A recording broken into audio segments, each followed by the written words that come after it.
listening to the CD Baby CD Baby CD Baby DIY Musician Podcast. Hey there, and welcome to episode number 159 of the CD Baby DIY Musician Podcast. My name is Kevin Bruner, and joining me today is the one and only Chris Robley. Chris, how you doing?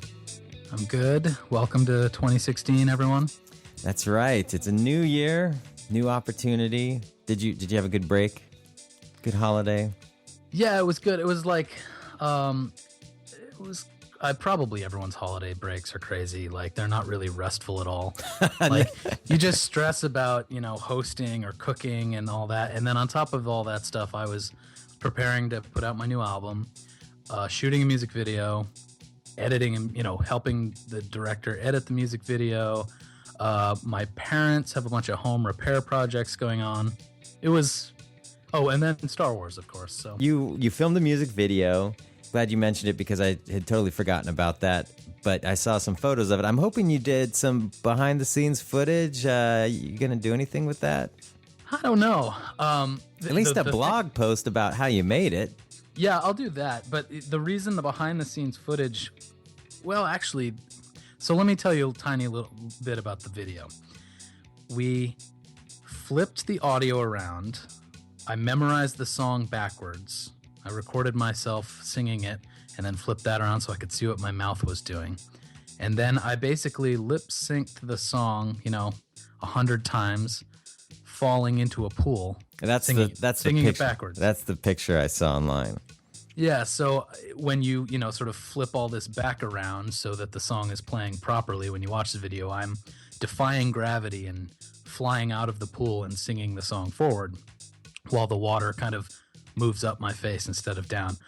But I hadn't even thought to do a behind the scenes thing because I thought, well, people are going to see what I'm singing in reverse and it's just going to look ridiculous. But maybe that would actually be cool. No, it would be cool. I mean, you needed to talk about how you did it and seeing the, because I'm assuming it wasn't, like a major special effects house you had to hire in order to accomplish this. So it would be good to see how you did it. So I expect more behind the scenes look into how you pulled off this video.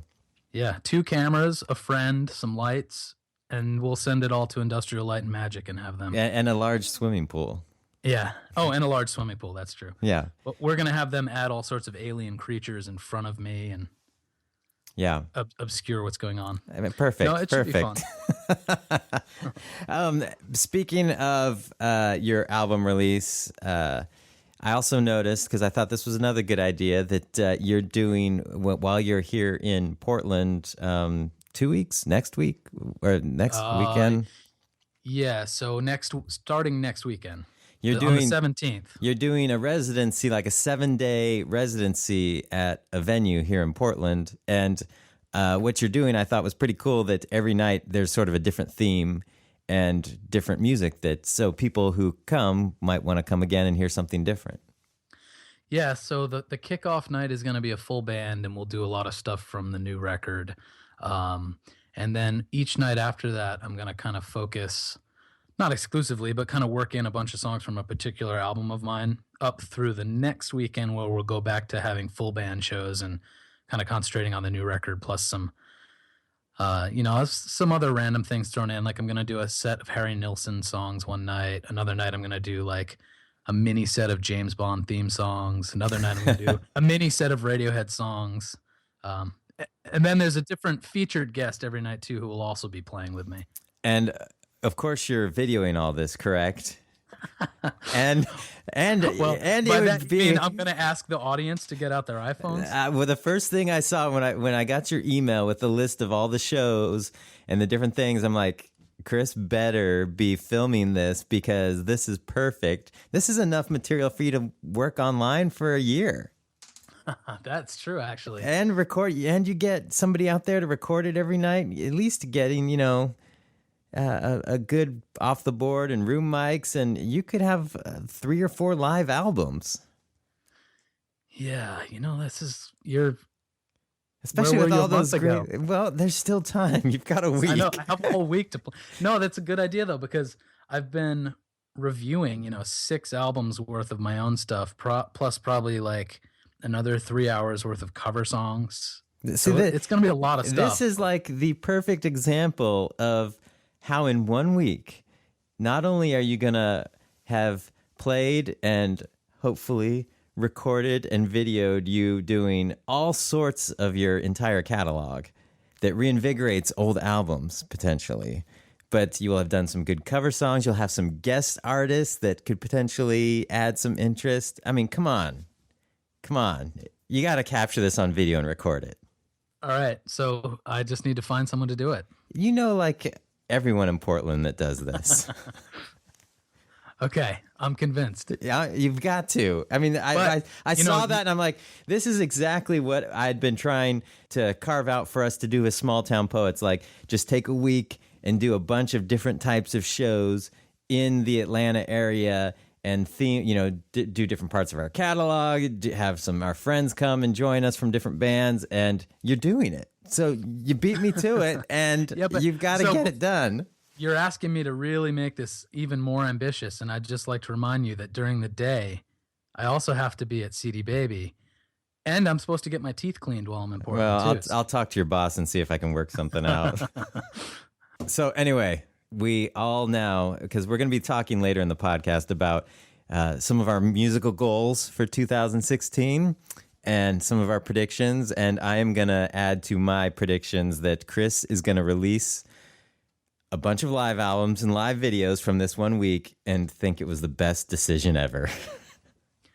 All right, you've just added one to my goals. I'm gonna try. All right. Well, we've got more goals and predictions to discuss later on in the podcast. We've got some calls. We've got some listener questions that were emailed in, and I had a nice quiet bit of downtime during the holiday break and was working on a lot of music and just enjoying doing that. But there were some big things that happened in the music business, and so there's some pretty meaty news that we'll get to right now. CD Baby. CD Baby. Music. News.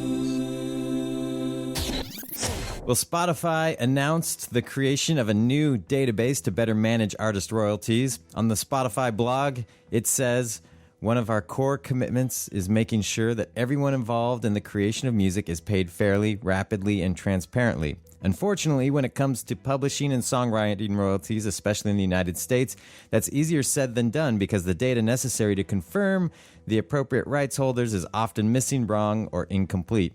Today, we are excited to announce that Spotify will invest in the resources and technical expertise to build a comprehensive publishing administration system to solve this problem."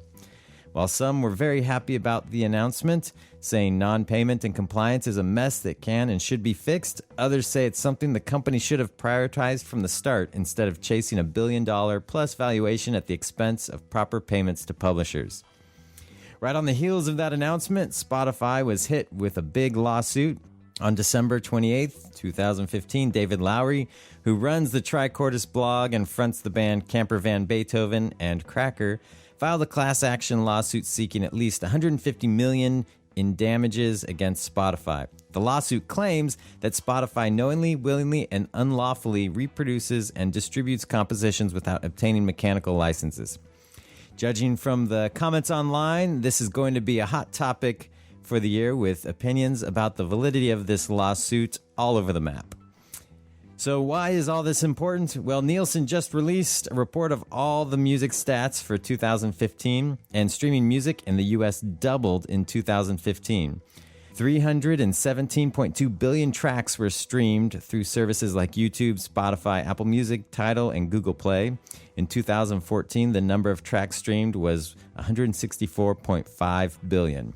But to confuse things even more, Nielsen also finds that the average music fan thinks that $9.99 is too much for streaming. I've got some stats here, some questions that were asked of music consumers. Question 1, in the next 6 months, how likely are you to pay money for a music streaming music service? 9% very, somewhat likely, 13%, neither likely nor unlikely, 78%, somewhat or very unlikely. Question number 2, if you are not likely to pay for a music streaming service, what is the reason? Number 1 at 46%, they are too expensive. Number 2 at 42%, I can stream music for free. Number 3 at 38%, I won't use the streaming service enough. Question number 3, if you were to subscribe to a streaming music service, what would be the most important factors for you? Number 1 is cost at 83%. Number 2 is ease of use at 82%. And number 3, song library at 73%. So lots of stuff happening as we have officially moved into a streaming world with lawsuits, claims of non-payment, statements of correcting payment issues, and lots more data about the viability of streaming as we get people to pay a monthly fee to have access to music. This reminds me of another thing that happened over the holidays, which is that my parents, when they were up here, brought boxes and boxes of their old CDs, and my dad was putting them in one at a time into his computer, ripping them to iTunes, and then every once in a while he'd come across a CD that was mine from my childhood, and he said, "Do you want this?" And I'd say, "No, not really," and he kind of didn't understand why not. And eventually I was like, "Why don't you just subscribe to Spotify or Apple Music or something and just forget?" He's probably spent like 20 hours over the course of a week doing this. Gotta have something to do. Right. Well, he had plenty of other things to do too. So anyways, and the answer was, that's how much does it cost? I said, well, about $9.99 usually. And he said, no, that's too much. And then for my mom, the same thing was going on with her CDs. And for her, the answer was, well, I just have Pandora. And I said, yeah, but you can't listen to exactly what you want. And she said, no, it's fine. Like whatever she gets on Pandora when she dials up her stations totally meets her needs. So for one, it was, I don't really care about the on-demand aspect, and the other was, it's too expensive. Yeah, well, I think some of this, these findings, how do I put it? Not that they are, I think they're very misleading. That's what I would say, because it's just like if you ask somebody if they wanted an iPad that first few months that the iPad was out, they were like, I don't need an iPad. It's too expensive. What would I do with it? Then they used an iPad and like, why on earth would I not want an iPad? How can I see life again without having an iPad in my life? Without having that device. I think that's how streaming music is going to end up being. So some interesting data here. We'll talk more about that in our predictions. I've got some points about it that I thought were some of the anecdotal evidence I've been collecting from some friends and how they've been using streaming services and all that. But so that lawsuit, I want to touch on that one. David Lowery writes a lot of things online, and I get the feeling that he means well. I haven't really had a chance to dive into this lawsuit because, and read all the ins and outs of it. But my comment is that I hope that this is not something that, provides gain for him, but actually does harm to the whole artist community. And, like I said, he seems to mean well, but he's one of the ones that on Digital Music News writes a lot of headlines like, I had, 1 million plays and got paid $5. And at face value, that seems like, oh, you got played a lot and you got paid very little. But what never gets included in any of his arguments is that, hey, he signed a record deal. Tell us what the percentages are in that record deal, because that greatly influences what you get paid. And not just the sound recording rights, but also what are the splits on the songwriting? Yeah, because apparently on one of the songs, I believe it was in one of his cases, there, people were saying that, but you weren't the only songwriter. And it may be that, in the song he was talking about, he was. I don't know. That's just the thing. None of that has been transparent. And my concern is that these splashy headlines get out there and, people like Congress who aren't going to take the time to wade through all the minutia and really get a grasp of understanding of the music business, much less not just the music business from the major label perspective, but the groundswell of independent artists that are owning all their rights and not just bowing to the major label system, that they're going to pass laws that don't actually help us move forward, that actually hinder the direction of where music is headed at the sake of someone getting a payout to, hush money to keep them quiet. So that's my concern with this. When you see a lot of people talking online, there's so much left out when these debates come out, because anytime you bring in a label, you gotta be transparent with what you signed and tell us what the details were. Otherwise, what you're saying just doesn't make sense. It can make a quick headline that is splashy and gets people angry and up in arms and all upset. But at the end of the day, unless you tell us, the finer points of your deal, it's pretty meaningless. Yeah, I mean, particularly with the streaming argument, because a lot of times, like you've said, the the labels are getting money that they're not paying the artists because of, whatever kind of traditional things they put in contracts, but also the labels own a chunk of Spotify, so they're getting paid in multiple ways, and that money a lot of times just never gets to the artist. So yeah, with like advances that they're getting paid against streams, and so the artist isn't going to get it, but the label did, and so the artist is saying Spotify's not paying, or it's just I think we need to move to a place where artists are better compensated. I'm all for that, but I don't want to do it in a way that gets a short gain for a few and just really damages the whole industry for the people that are really out there making things happen and seeing new life and growth and opportunity. And that's the indie music community. That whole feeling is why Josh Collum, who I think he was episode 152, it's in the early 150s, he came to us with an article or an idea of an article that we ended up pitching to the New York Times, and they ran it. His business partner for the production company that they have in Nashville called Sorted Noise, one of the guys that is one of the writers there. They make a lot of music for film and TV and ad agencies. But they went to some forum and it was this copyright forum, and it was in Nashville, and there was no voices from the independent community. It was like a disgruntled artist from a major label, and then some political representatives all talking about copyright reform. And a lot of the Josh and his group of friends were getting frustrated because it was they don't represent their viewpoint of how we pursue music. What they're talking about would actually damage and hinder us from making money in the ways that we're making money. And so that's just my concern when these things pop up. So sort of a tangent from what we're going to be talking about, but that one particular story, I just hope that what comes of it is for the benefit of all and not someone getting paid off and then helping inspire people to write laws that actually keep the music business in the same place it was. So, amen. All right. So we wanted to talk about goals and predictions. I noticed that, in years past, we'd done these podcasts where we talked about predictions of what might happen in the coming year. And as people have been discovering the podcast and gone back all the way to the beginning and binge listened through, they've commented to me how funny it was for some of the predictions that we had in the past. Some have come true, some have not.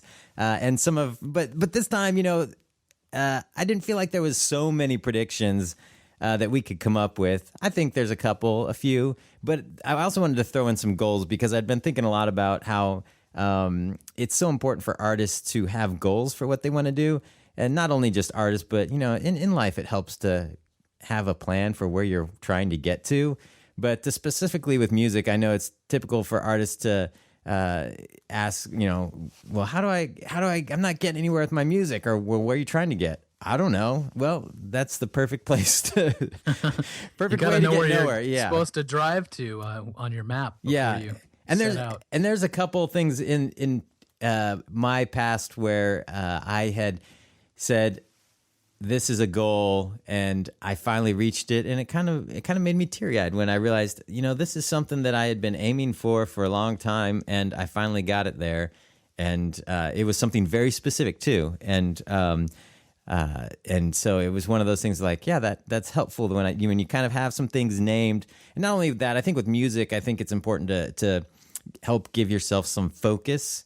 Especially now, back in the day when I started music, it was like you went on the road and you made a record every year or two, and then you went back out on the road. Where now there's so many different ways to pursue music and release your music and connect with fans that I feel a lot of artists get this anxiety and just feel like they have to do everything all at once and then end up doing nothing. And so it's, just kind of slicing out and finding out what's right for you and then putting some real action items around it. So we'll talk about some of that. So I guess we should do that now.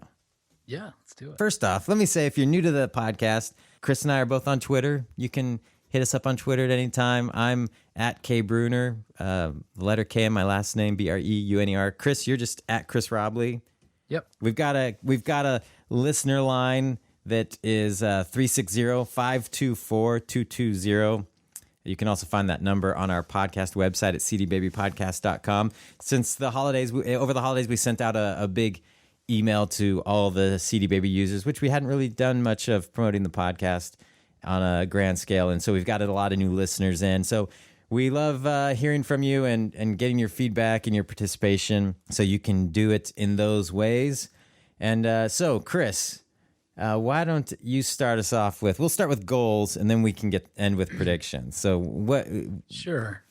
So, well, I mean, I'm putting out a new record, so I have this overarching kind of vaguer goal of putting it out. It's been more than 5 years since my last record, and just using this opportunity to really learn about the places where maybe I've missed some things while I haven't been actively putting out my own music. I mean, both for the benefit of my music and also for funneling that information back into CD Baby blog articles and stuff.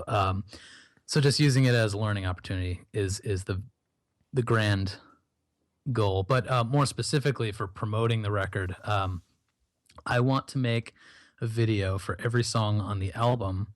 And I know it's probably unrealistic to make a sort of full production music video for each of them. So I'll do a few of those, some lyric videos. I might, for some of the songs, instead of shooting it a video for the studio track, do like a live performance video, something like that. But basically, just try to have 10 new videos by the end of the year, and kind of balance it out to maybe use some archival footage for one, maybe try and do a stop motion animated video, so that they keep changing, but I'm not like biting off more than I can chew by trying to film Thriller 10 times. No, that's a good idea, and you'll up your video quantity next week when you record all those shows and have. So you're more expecting all of that all of that content to be fully edited and posted by next week too? Oh no, not by next week, Okay. but you will have gathered the content and be ready to disperse it throughout the year in all sorts of ways. So that's goal number one for me, though. Okay, I will share my first goal, and this is a very specific goal. With Small Town Poets, we have the song Christmas Time Again. It's an original Christmas song. We think it's perfect for a particular type of Christmas movie. And so we've been talking about it, and I said, this year I'm going to do my darndest to get that song placed either in a film or a TV show by next Christmas. Now, I'm going to do my darndest. I can't, will a music supervisor to place my song in their show, but it's not going to happen without doing some legwork. So I've already started working on it. I did a simple Google search and already found a music supervisor for the particular network that we figured would be most attracted to this, that does a lot of these types of movies. And I did a simple Google search, found the music supervisor and contact info that had been the music supervisor on a lot of Christmas movies for this network. So, that's the first step. Second step is getting that person to respond. Third is, if they're not working on one for next year, that they might be willing to pass it on to somebody who is, on that same network, or it could be a dead end. But I had already made a first step towards it. So that's my first goal, is to try to make that happen and make some real strides trying to get that song placed. And you have your heart set on film or TV, though, not a commercial. A commercial would be great. The commercial is possible. I feel like I couldn't do that on my own. It's easy to find music supervisors that work on film and TV. When you start looking at music supervisors that do commercials, it really ends up being more of an agency. And so it's harder to know what an agency is working on. But I can put some feelers out there too. I think a commercial would be more desirable because commercials pay the most. Yeah, well, I was wondering if you had your heart set on film or TV, because the song would get more of the song would probably be in the scene. It would probably play more of an integral, role in the emotion of the overall film. Where, I suppose the same could be true of a commercial, but it's just a lot shorter. Yeah. Really, I'm looking to get paid. Oh, really? Oh, I get it. That's what you want. This is all a I money thought it was play. all about the art, man.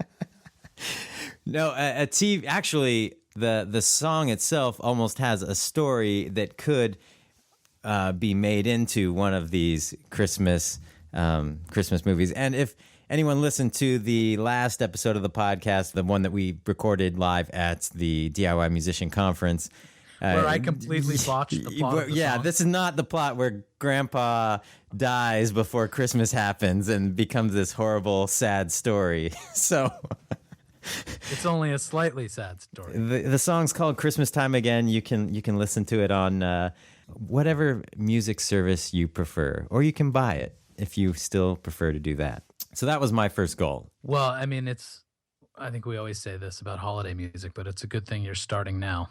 Yeah, because the thing with with holiday music, if you're doing a Christmas single, and if you're listening and you recorded a Christmas single for this past season, the time to start working it for this kind of stuff for next year is now, because they don't make Christmas movies in December. They make them in the spring and summer, and they release them in Christmas. So, it seems obvious, but it's funny how often when I tell people that, they're like, oh yeah, I guess that makes sense. Even though you're seeing snow in the movie, they did not film it in the winter time, usually. And if they did it a year or two before. The previous, right. So, and I was doing some research on what Christmas movies are in production, and sort of slim pickings. There was a couple of horror movies, but I didn't think that would work. So, anyway. Speaking of totally off the subject, I really want to see that Krampus movie. I do too. But there's another one that's in production that's supposed to come out in 2017 called The Snowman. And this person goes missing, and there's this mysterious snowman out in the front yard with this scarf around. It's just, this whole thing just sounds so awesome. I love the Krampus legend. We're really going off on a tangent here. Yeah. But the Krampus legend in Germany is, I don't know if you know it, but he's like, the Santa visits the good girls and boys, and the Krampus visits the bad one and beats them. And if you're a parent, you can ward the Krampus off potentially by giving it schnapps. And the movie the trailer looked like it had great production value, so I was actually interested in seeing it. When it comes on Netflix, if it does, I will see it for sure. Huh. All right, goal number 2. What's your goal number 2?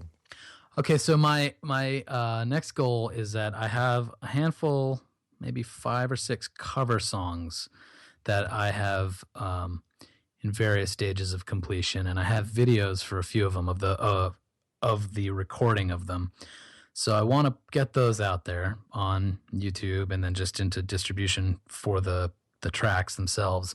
And the goal is that, you always hear people say like, oh, put a YouTube video up or do a cover song of like a song that's really, really hot right now because that's where it's getting all the search traffic. I have very, very little interest in doing that. So what I wanted to do is take lesser known songs by popular like giant artists like Paul McCartney, and just because I love those songs, and hopefully make something that's interesting enough that it will capture a lot of whatever smaller amount of search traffic is happening for those songs, both on YouTube or just out there in iTunes or wherever. So yeah, that's my strategy, and also maybe proactively go out and search other YouTube videos with those songs and maybe leave some comments, not spam people, but if they really seem like they're interested, leave a link to my video for those songs, try some hashtags on Instagram and Twitter and see what that does. But yeah, cover songs, but lesser known cover songs. Yeah, I'm all for cover songs. There's this weird stigma sometimes with cover songs. I think cover songs are a great way to get people into your music, and I support you 100%. I look forward to seeing those. So, yeah, I mean, I always just thought like, well, I could, cover a song by The Weeknd or whatever is just like a giant, like, Hotline Bling or something. But A, I don't care to do that musically. And B, like, within a week of the song's release, there's already 1,000 videos by like super young, attractive people in LA, like that are really gregarious and dancing. And they've already made those videos and they've already gotten 1 million views on them too. So it's like, what am I going to do? I don't want to do like, I'll make cover songs of songs I really love and just sort of hope it happens a little more organically than shooting for just the capturing the moment. Yeah. No, I support that effort, and we will be here to see you reach that goal. I guess I didn't set a specific goal though, just to get it out there and do it. But yeah, well, you get it done. You want to get it done this year. That's your goal. Yeah. All right. So get it done.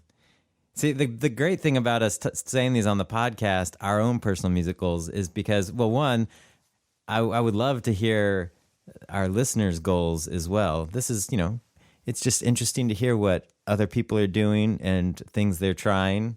And then you guys can hold us accountable for it. And so next year, we'll have done all these things. And throughout the months, you can say, where the hell's that Paul McCartney video? How hard is it to post a video? Get it done. My next goal is that we've started writing a bunch of new non-Christmas material for Small Town Poets. Some songs that I think are really great. We're all pretty excited about, and the goal is to make significant progress on this year, lots of tracking, and also to prepare for some really solid, strong ideas heading into next year for a 20th anniversary, some sort of celebration of our original release. I never thought I would get to the point where I could say a debut album I was a part of has been out for 20 years, but we are approaching that next year. And so we have a bunch of ideas of like re-releasing it on vinyl and all that. But there's a lot of groundwork that has to be done this year, as that record is still owned by a label, and we wanted to do some sort of promotion with a new album and the 20th anniversary. So we've got to get all that recorded and a lot of those details and things handled this year. So that is a goal, to be ending the year with a new record almost in the bag, and some promotions around the 20th anniversary of our debut album. So I think you guys should release both of those plus a greatest hits with even more new stuff. I'm all for it, and and do them like every 3 months or something like that. Yeah, I'll write that down. I'll write that. And then just tell your old label that's how it's going to go. Yeah, well, we're getting ready to have that conversation, I think. I don't know. We've re-engaged with them, and we're hoping to be able to come to some agreement that allows us to do some of these things. So we're trying to get those conversations and things underway very shortly. So that's kind of the goal. This year's really kind of staging for next year, potentially, but a lot of work has to be done. So I want to be ending 2016 knowing that there's a new record, maybe even already a couple songs out off of it, but a new record and something real concrete plans for a 20th anniversary celebration. So that's that. That's number 2. That segues into the last thing I had written down as a goal, which is actually more of a question for you, although I think I know what your answer will be, but I guess anyone out there, is that I also have another 7 songs pretty much done. So, obviously I'm going to concentrate on promoting the record I'm about to put out, but at some point I need to put that out, and I would like it to be, probably within a year of this one. And I'm wondering what format I should release these in. Should I keep it as an EP? Should I try to record 3 more songs and do an LP? Should I forget about that altogether and just do like a single a month for, a chunk of the year? How should I deliver these songs? I think there's several options here. You definitely need to get them out. I would wait a little bit until after, when you feel like some of the momentum around your current release is maybe tapering off a bit, that you do something. I wouldn't release them all individually. I might release a track or 2 leading up to the release of the EP, along with something else cool that your fans can buy. Maybe another new t-shirt, just something so it's like another fan experience. So that's kind of, just with thinking about it for 30 seconds. That's so what leave it as an EP, build to it with a couple singles, but have something else with the EP so it feels like you're extending. It becomes the year of Chris. That's what I want to experience. Isn't every year the year of Chris? To me, it is. But that would be my suggestion, because you're at the stage of life where you're not going to go and play 150 shows this year, and without making dramatic changes in your world. But you don't have to, because you've got a lot of catalog and you've got things that you can do to make it interesting. You've got interesting music videos. You've got live stuff. So I think, you just as the momentum seems to be trailing off from your new release, you've got new things. I like the idea of releasing a couple songs maybe to your fans, but I think trailing them all out as individual tracks, I don't like personally. I think it's easier to digest as a listener, even if you only listen to one song, if it feels like it's this complete project, and people feel more motivated to go listen when there's more than one track, because maybe they don't like that track that you like. Maybe they think, oh, but I like this other one better. Cool. Now I'm going to listen to the whole thing over and over again. So that would be my opinion. After thinking about it for now, it's been about a minute and a half. A minute, yeah. I was thinking that's what you were going to say. I kind of, I agree. I think that, you know what? I'm just going to set that as the goal. There you go. That's it. Hold me to it. Done. Thousands of people just heard you say that. They'll hold you accountable to it. All right. The last goal, I had one other goal. I, over this holiday break, went through tons of old song ideas, and there was a time in my life, I refer to that time as BC, before children, where I cranked out so many ideas, musical ideas, stuff for band projects, stuff for just random stuff. And so I went through the holidays and pulled forward some of the song ideas that were really strong. And a lot of it is stuff that I probably wouldn't use in any current situation that I'm in, or they were recorded in a way that I don't have the tracks anymore. I just have the mix. And by mix, I mean whatever I did in the software. At that time, I was using Acid, which is only a PC-only program. I was using the program Acid. I was not on Acid, just for clarification. I want to hear these tracks. And that's a PC software, and it doesn't work on Mac, and I don't even know if it exists anymore. And so I can't access those original files. But anyway, some of them just have this really cool raw indie sound to them that if I tried to record them with a band, the idea might still be there, but it would lose some of that, just some of that real organic, raw sound that, sometimes it just sounds better when it's not well produced.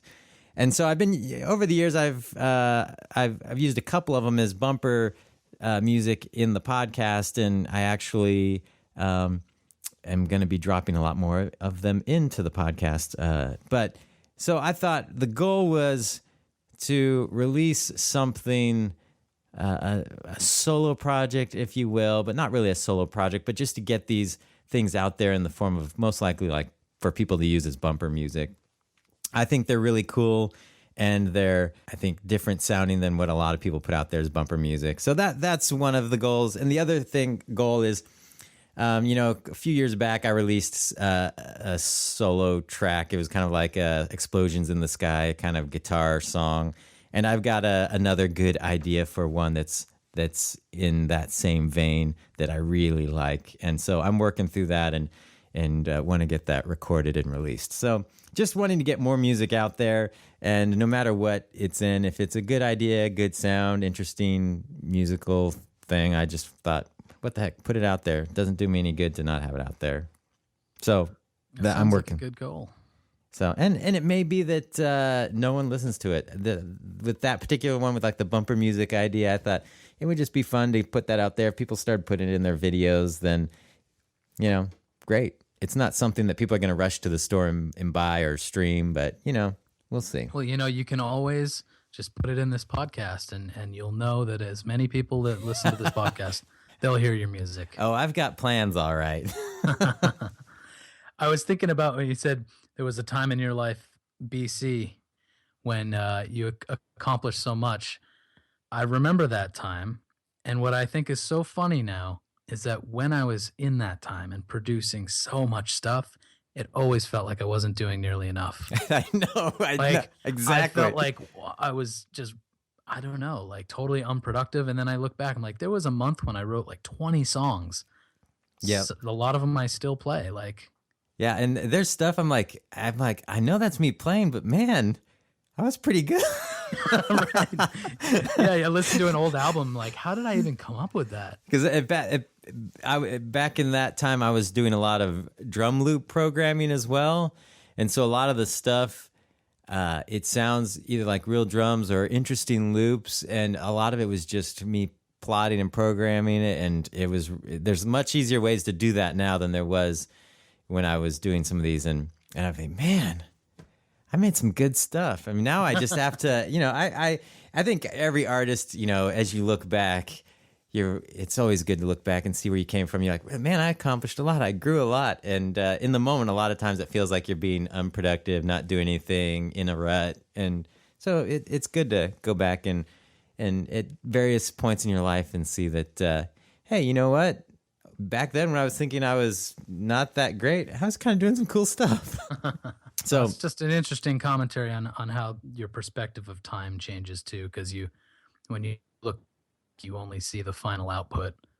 Over a span of time, you're not seeing all of the tedium and whatever made you feel like you were wasting your time in the moment. Yeah, I was reminding myself that the other night when I felt like I was wasting my time, had no more good ideas, and I might as well just give up. And I remember that's exactly how I felt when I recorded all that other stuff I thought was great. So mission accomplished. But actually, we don't have to spend as much time on predictions, because I didn't feel like there was there's one kind of big move to streaming that we know that's going to happen this year. But I was starting the year feeling very optimistic. And, part of it is I spent a lot of time playing, writing, recording music over the holidays, which is what I love to do.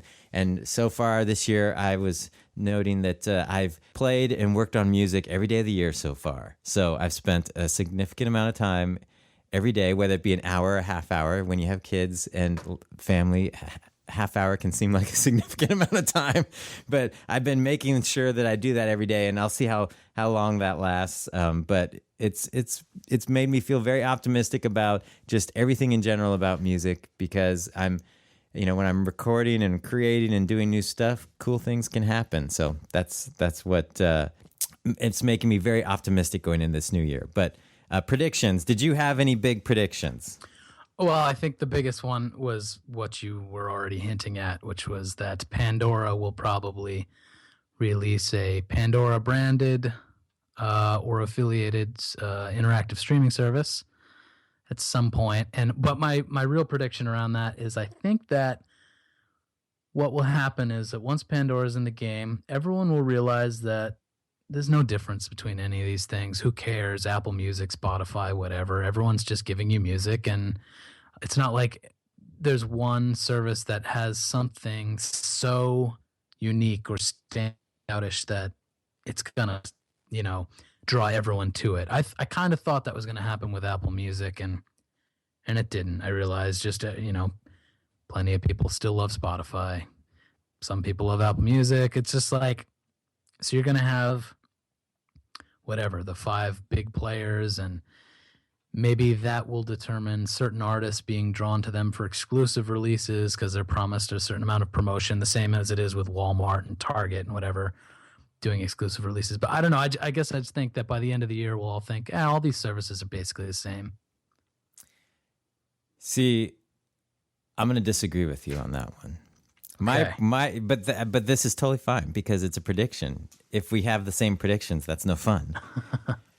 So I did some anecdotal surveying of friends on Facebook and Twitter, and to my surprise, almost everybody was paying for multiple services at once, and it kind of hit me. I'm paying for 3 services because I'm an Amazon Prime subscriber, so and I do use their TV, the Amazon Video streaming service, and I realized, I think I still have to download an extra app to access the music, so I've downloaded that to try and check that out. I'm paying for Apple Music, but then Spotify over Christmas did a 99-cent 3-month trial for premium, so I signed up for that in order to try it out and see, if I like it better than Apple Music. And what I discovered is a lot of people are doing the exact same thing. Everybody was weighing in saying most of them were paying for 2 services, some 3, because of the Amazon Prime scenario where that wasn't the main reason for subscribing. So I think my first prediction is that the unexpected user case for streaming, with all the arguing about what service people use, is that people are going to use multiple services, and it's not just going to be one. It's not going to be a Spotify versus Apple Music. It's not going to be a YouTube versus Apple Music or YouTube versus Spotify. For some, it will, but I think the unexpected kind of happy user case scenario where people are actually dumping more money into the music business than expected is that people are going to be paying for multiple services and be fine with that. And mainly because they get different experiences from different services, and that services might decide or realize that, hey, it's not a one-size-fits-all type of thing. Music is not a one-size-fits-all type of thing. There's Netflix. We see it in movies and TV with Netflix, Hulu's gaining in prominence, Amazon Prime streaming's gaining in prominence. So it's like they have different flavors, and that they're going to find that people will go to different places for different flavors, and sometimes they're going to go to multiple places because they like multiple flavors. And so that's one prediction. I can see the wisdom in that, especially when you think of something like Amazon Prime, where it's bundled. Your music streaming thing is bundled in with so many other offerings as part of that package. When it's just Apple Music versus Spotify, or if the only thing this Pandora, new Pandora service is interactive streaming plus Pandora Radio, and it doesn't come bundled with movies or whatever else. Maybe I'm just marketing to myself here, but I don't pay for Spotify. I have the free Spotify account, and I pay for Apple Music. And I can't see myself paying for multiple services if all they do is interactive streaming. Like, I like the curated recommendations from Apple Music, and I love how Spotify is just this open thing where everyone can just make playlists. But I can access that for free. if you asked me to pay for it, I think I'd suddenly drop one. Yeah, and like I said, that's not going to be the case for everybody, but I think how the argument about streaming has been, and especially around the launch of Apple Music. Well, Apple Music's going to kill Spotify. Well, YouTube already exists and is bigger than all of them. And it's like, the idea is that there are 3 billion people in the U.S. alone. There's room for lots of people to be subscribing to lots of different services and for more than one to be successful. And I think the thing with this Did you say there are 3 billion people? in the U.S. Not 3. No, it's like 300 million. 300 million. That's what I meant. There's 300 million in the U.S. It's like, There's wow, we've had quite a population spike. Yeah, sorry. 300 million. But there's like, how many? There's like 7 billion in the world. Is that what it is? I think so, yeah. But anyway, so there's lots of room for people to be subscribing to multiple services, and there still be a huge amount of people engaging in music.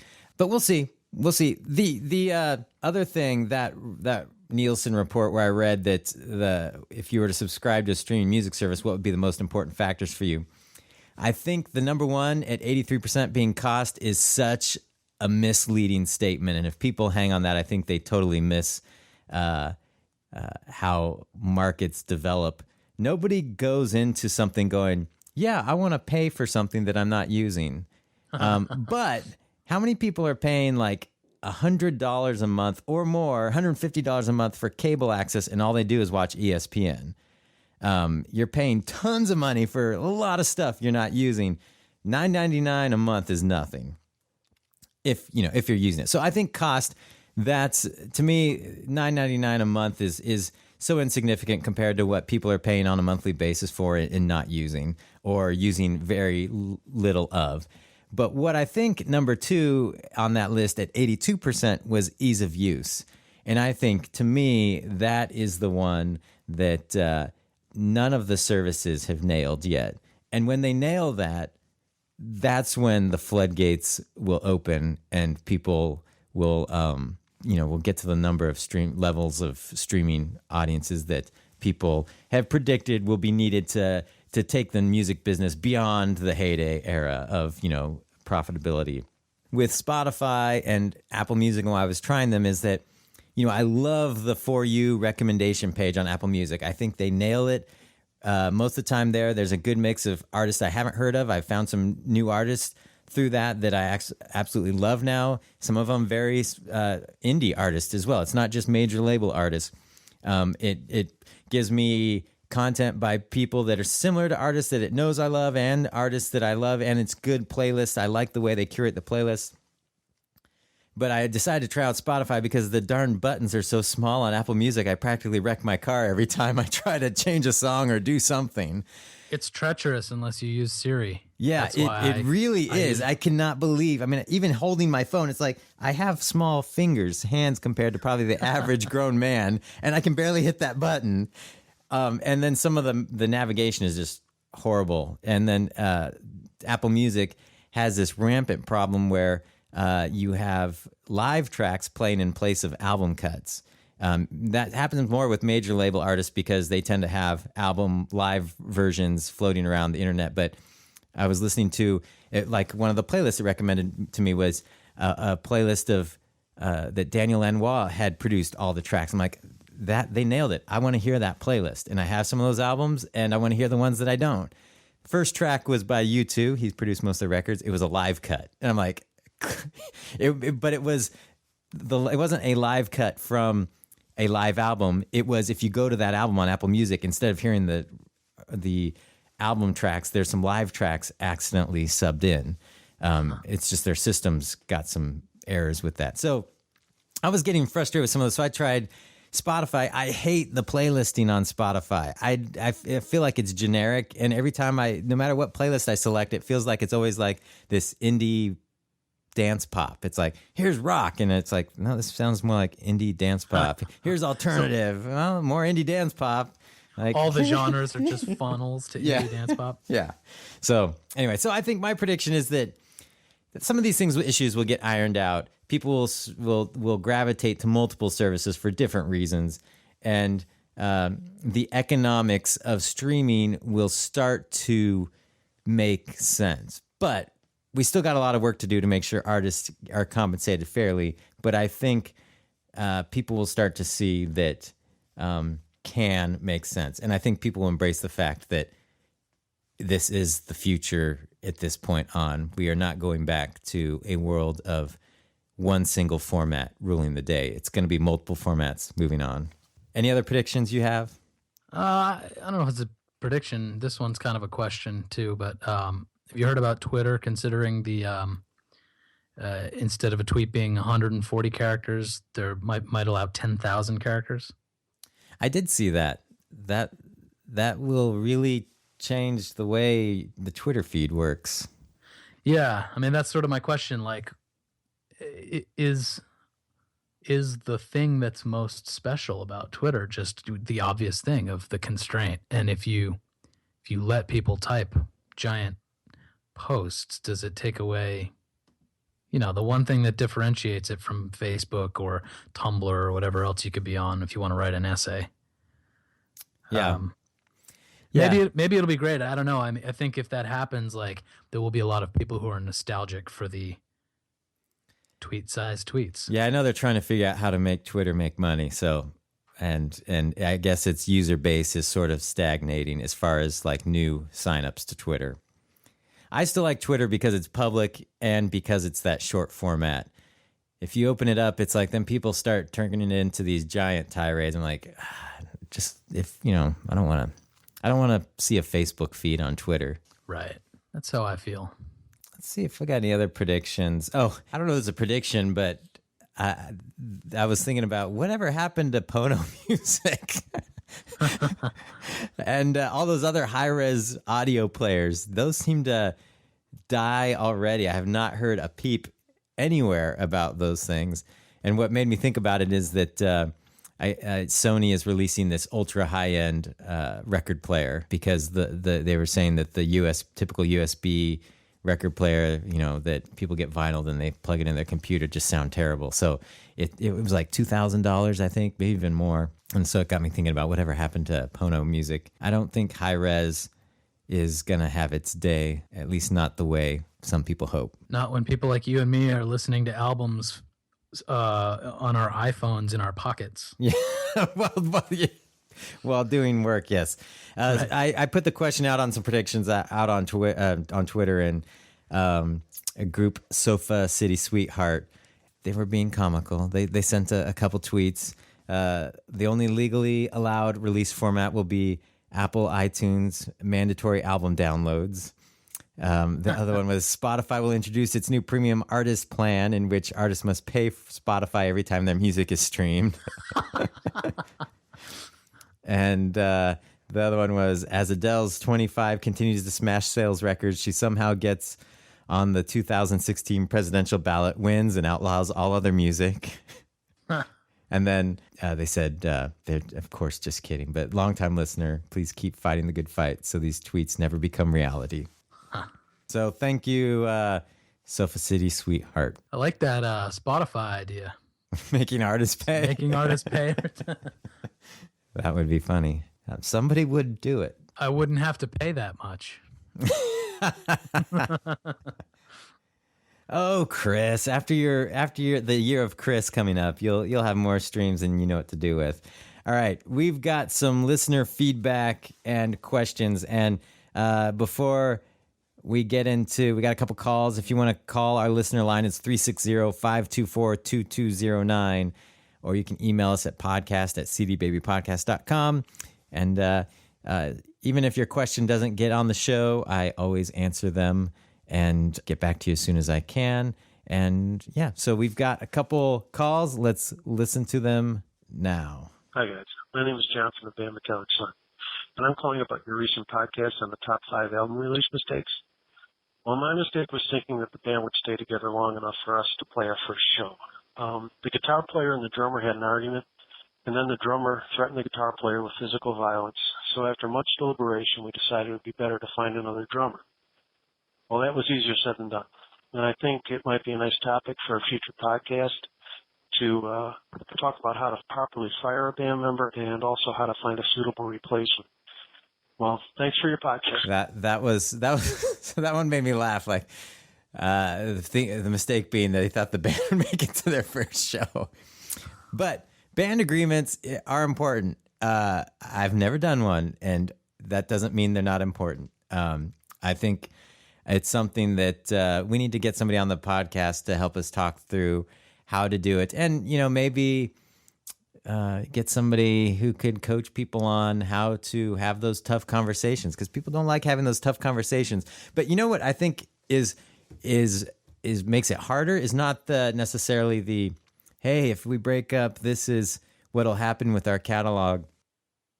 I find that it's harder to get someone to take it seriously until it's too late. Like, you're like going, hey, we've got some good songs here. Let's put together a band agreement. We're just playing in the garage. And no, but they're good. We plan on recording, releasing, and playing some shows. And yeah, but, we don't have any fans yet. And, and taking it serious that, hey, we're doing something together. Let's kind of document it so we can not hate each other later. Well, that happened to me to some extent. Like, we waited to have a discussion, not because we were putting it off. It just sort of didn't occur to us at the time. And then when we had to have the conversation, there was a lot of bad feelings, and, sort of no one felt like they were getting a fair deal, which probably means it was a good compromise. But, but having that discussion too late was, just ultimately, I think, kind of led to the demise of the project. So, get a band agreement going now. Yeah.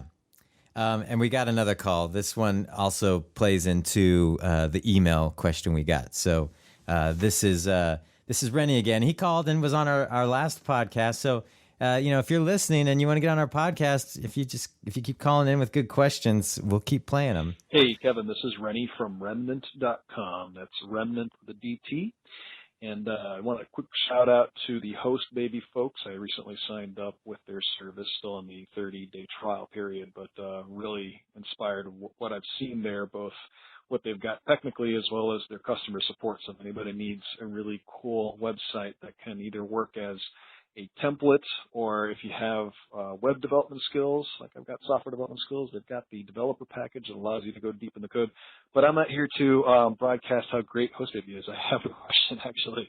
My question is this. I'm using the video template you guys have at HostBaby, and which is really cool. I'm able to put a slew of things together in a bit of a collage type of portfolio, if you will, for things I've done visually. And whereas it's really cool to do that, I noticed there is a way to allow the audio. It's by default turned off, but you could turn the audio on to hear what's going on.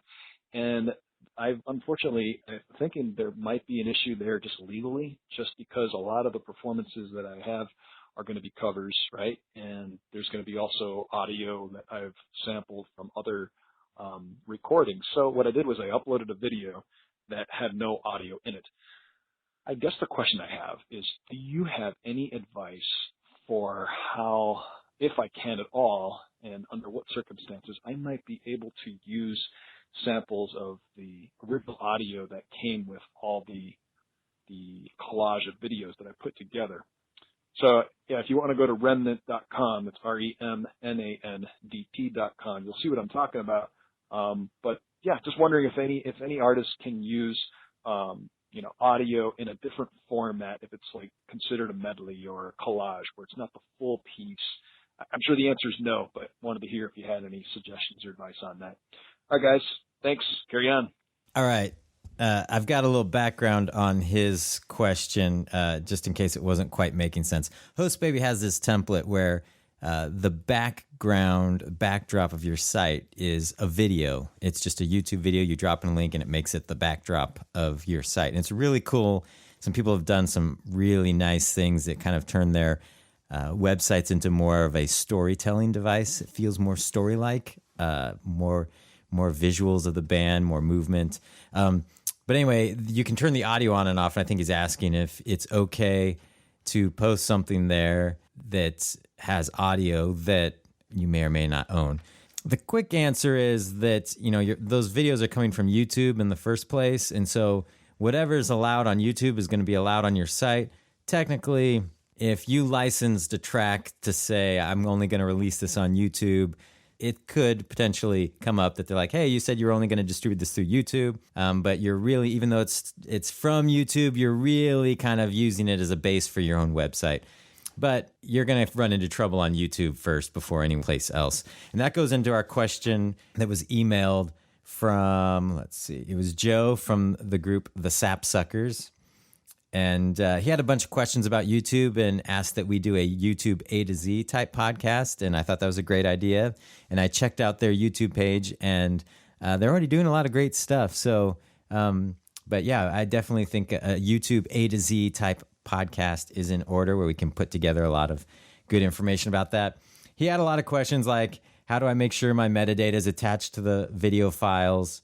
And, once you upload your video to YouTube, as it gets passed around YouTube, they're going to keep that metadata with it. But if someone extracts that raw video, that metadata is not necessarily going with it, depending on how they do that.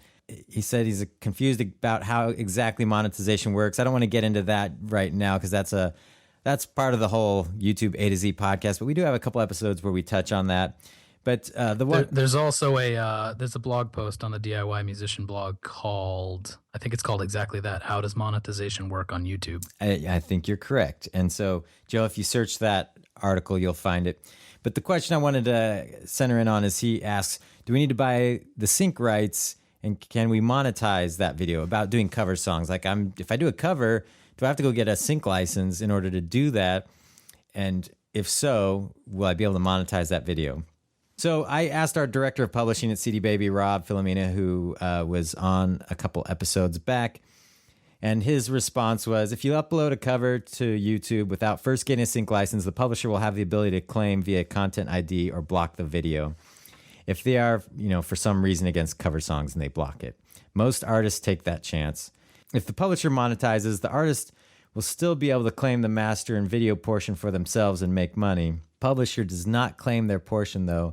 The artist will not earn anything. So the publishing kind of is the gateway to earning there. And I was asking for some more clarification, and we went deeper on this, and I was going to find out on what scenarios, what kind of YouTube channel settings does that allow you to monetize a cover song. So I'll try and dig up more specifics so you can see it in your channel and go, oh, okay, things are set up right, or I need to do this in order to monetize my cover song. But typically you'll see somebody get a Content ID claim, or a publisher might block it. But most people just, allow the claim to happen. So we'll do more in-depth. We'll get all the minds together and do an in-depth YouTube A to Z podcast in the near future. I think that will help, and we can address some of these issues. That'll be a lot of fun. Yeah, it gets real complex and complicated, and the rules change. It's still a system that's being ironed out and optimized for all sorts of different use cases, because there's a lot of different use cases. So I hope that helps, Joe. And yeah, thanks for the question and comments. If you'd like to submit your question or comment or idea for a show, or just want to share something interesting, you can call us at 360-524-2209. You can email us at podcast@cdbabypodcast.com, or you can just leave a comment on the show notes on the podcast website. So those are your options. Or we're on Twitter. Chris and I are on Twitter. You can talk to us there. I'm if that's the case, I'm terrible at responding to direct messages on Twitter. Yeah, I tend to be terrible at those too. If you just @reply me, I'll get right back to you. It's usually in seconds. I'm quicker with those for sure. Chris, any final thoughts? We're heading into 2016. I'm leaving work early today to go finish the edit on my swimming pool music video, which I'm excited about. Nice. I look forward to seeing the behind-the-scenes footage of and all your content that you're going to be creating based on that. So it's a good idea. I'll try and pull it off. Well, I'm very optimistic about 2016. I think it's going to be a good year. Lots more episodes of the podcast coming as well. Already got a few ready to roll out. Be looking for those too.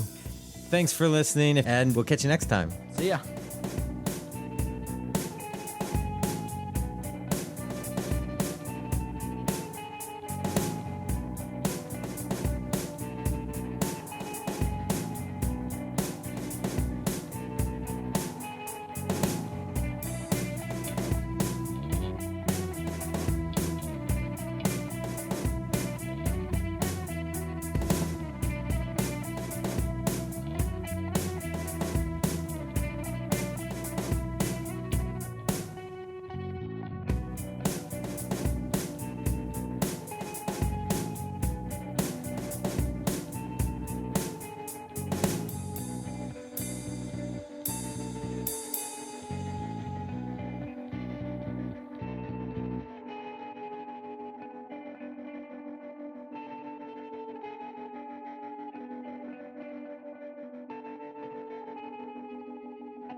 You've been listening to the CD Baby DIY Musician Podcast, broadcasting from Portland, Oregon, USA.